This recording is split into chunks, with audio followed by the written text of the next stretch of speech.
What are the benefits of the no contact rule? My name is Coach Natalie, and welcome to Love Advice TV. This is my favorite place to hang out. I hope it is yours too.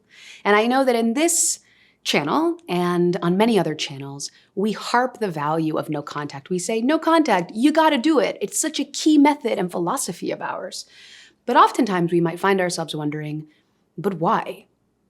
Why am I doing no contact? What are the benefits of no contact? And so it's been a while since I've addressed this topic specifically, so I wanted to bring it back up on this channel.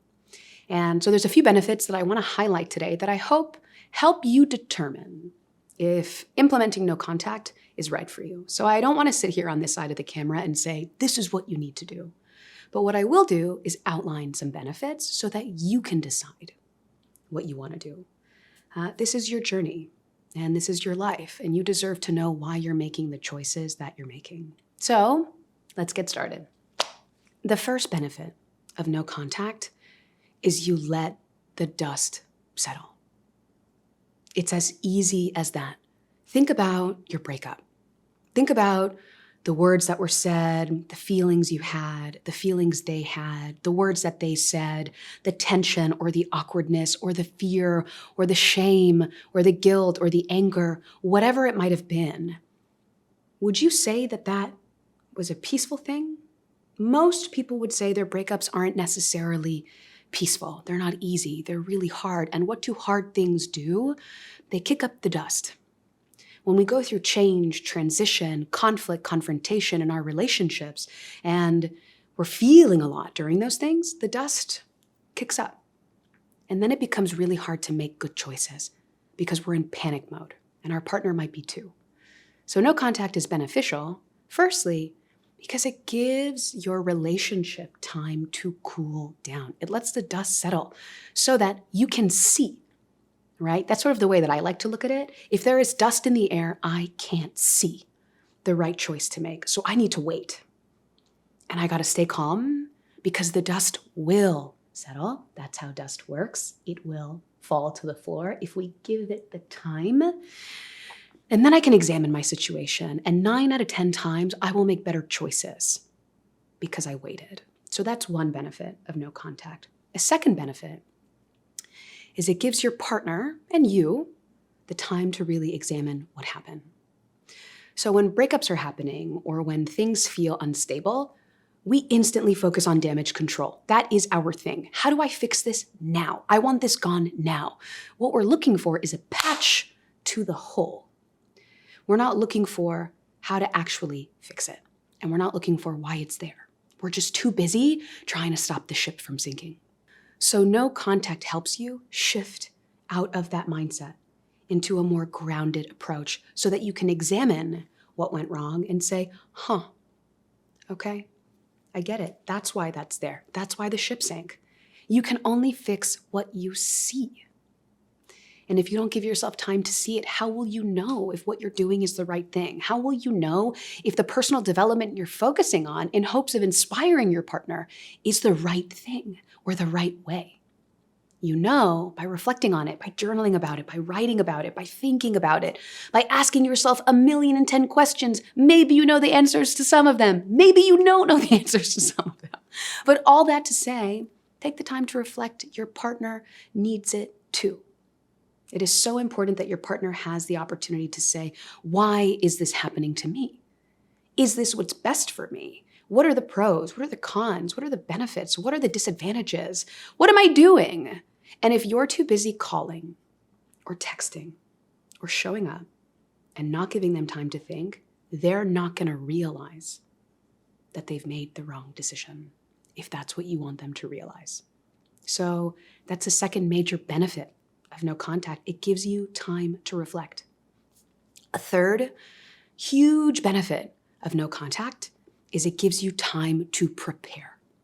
See, something that we talk about on Love Advice TV all the time is the benefit and the value of personal development, right? It's not just about getting your ex back. It's not just about rebuilding your relationship. It's about rebuilding it correctly and soundly.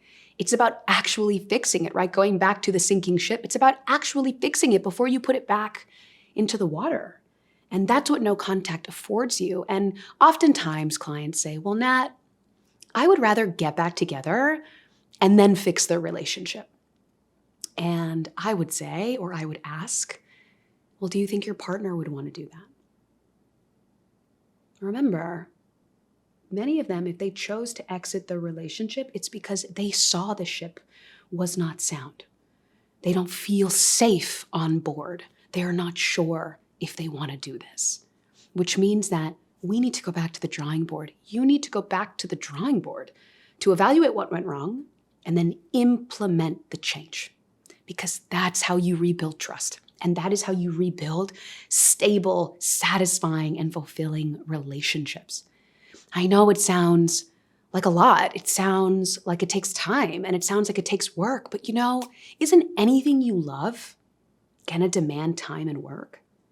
Is there anything in your life that doesn't maintain that or demand that? Even good friendships, right? Friendships, you gotta listen to them. You have to honor them. You have to empathize with them, put yourself into their shoes, make time to nourish these meaningful relationships. Anything you love, your job, your dog, anything you love requires time and work. I don't know why our relationships don't get that same focus or that same shot.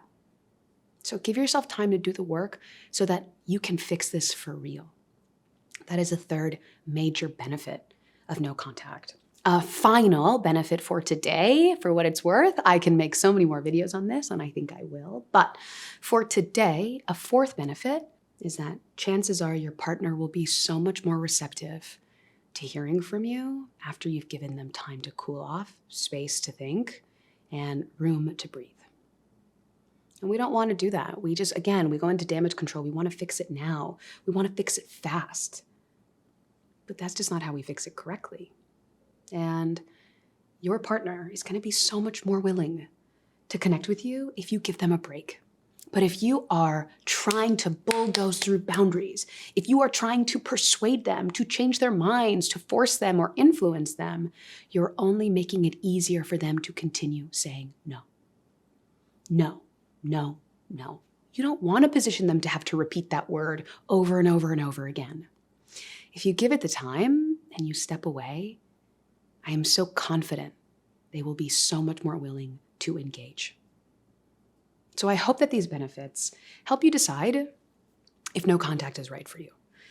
Because it's a big decision, right? It's a choice. It's putting yourself through a path that does not necessarily honor instant gratification. It's a bit more crunchy and gritty.